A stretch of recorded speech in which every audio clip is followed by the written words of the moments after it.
আসসালামু আলাইকুম। আমি রায়হান আহমদ, সভাপতি প্রতিষ্ঠাতা বিশ্ব মানবাধিকার রক্ষা সংঘ। আজকে আপনি বাংলাদেশের একটি গুরুত্বপূর্ণ ইস্যু নিয়ে আলোচনা করব। বাংলাদেশের সকল রেল স্টেশনে কম বেশি টিকিট কালোবাজারি হয়। তার মধ্যে বাংলাদেশের ব্রাহ্মণবাড়িয়া জেলাতে টিকিট কালোবাজারি অনেক বেশি হয়। ব্রাহ্মণবাড়িয়া জেলায় টিকিট কালোবাজারি, ব্রাহ্মণবাড়িয়া রেল স্টেশনে টিকিট কালোবাজারি বিরোধী মানববন্ধনে সন্ত্রাসী হামলা। আমি এই হামলার তীব্র নিন্দা জানাই এবং টিকিট কালোবাজারি ও সিন্ডিকেট বন্ধ করতে হবে।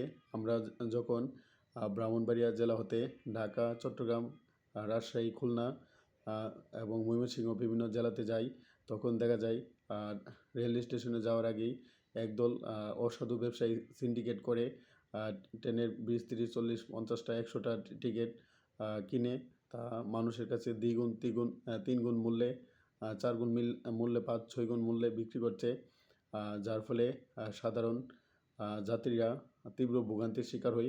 আমি ডক্টর মোহাম্মদ ইউনূসকে এবং মাহফুজ আলম এবং আসিফ মাহমুদ এবং আসিফ নজরুল, ওয়াহিদুদ্দিন মাহমুদ, ডক্টর সালেউদ্দিন আহমেদের দৃষ্টি আকর্ষণ করছি, ডক্টর সৈয়দা রিজওয়ানা হাসানের দৃষ্টি আকর্ষণ করছি বাংলাদেশ হতে কীভাবে টিকিট কালোবাজারি দূর করা যায়। সেজন্য আপনারা দ্রুত গতিতে পদক্ষেপ নিন এবং রাশিয়া এবং ইউক্রেন যুদ্ধ কীভাবে বন্ধ করা যায়।